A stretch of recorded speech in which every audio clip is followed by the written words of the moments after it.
Here's a video on the TPS calibration.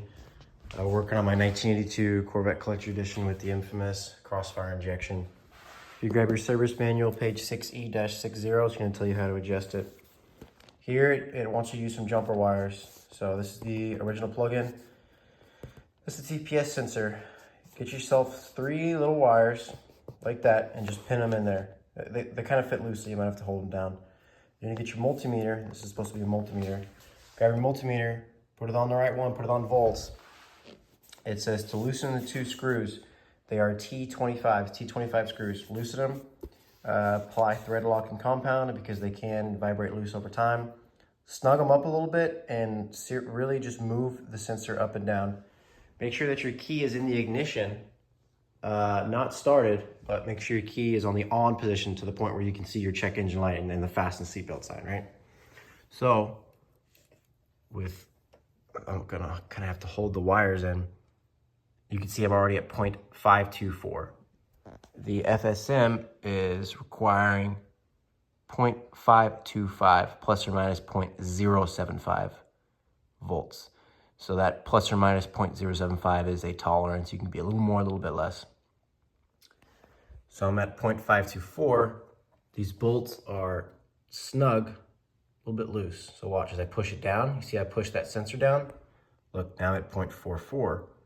So I need to bring it up and you have to loosen kind of both of them. I'm gonna bring it up a little bit, 0.53, that's a little too much. 0.5256, 0.52 is kind of finicky.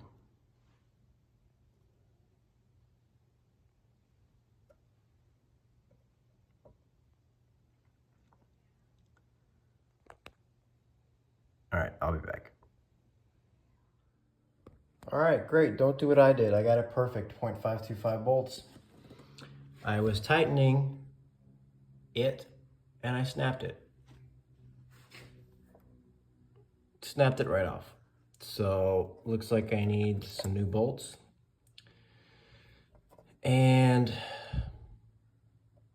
great, I'll be back. All right, I'm back. So I was able to get 2 new bolts. I initially tried to go to Home Depot and get some standard hardware, and no threads would match. I could not figure out the size of the bolt. I think it's going to be like an 836, which is extremely uncommon. I did not confirm that, but I couldn't find anything metric or standard that would fit. So if you break these bolts, you're pretty much going to need to get them off of some other car. I got these off of another 82 Corvette from a local guy here. So I was able to get it to 0.525, which is exactly where you want it, with my jump harness here. Now I do want to show you one thing. They do sell this on X-Fire Performance. They sell this jumper thing, TPS test interface harness. It's pretty self-explanatory. They just built the harness to make it easier so you don't have to do this cable jumping, and it really could give you a more accurate reading because there's no resistance in these wires. I'll probably buy that for the future. $32.49. Anyways, I got it at 0.525. I got it tightened down real good with the Loctite.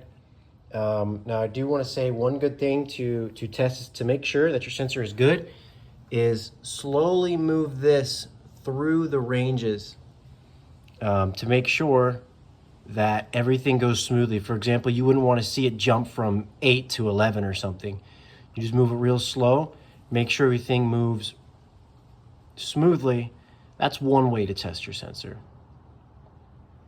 It goes all the way up to like 4 or 5 volts. But keep in mind the tolerance can be 0.075. So the most you can have it is at 0.600 and the least you can have it is 0.45. So 0.530 is 0.005 off. Everything should be good to go. So that's going to be calibrating the TPS sensor.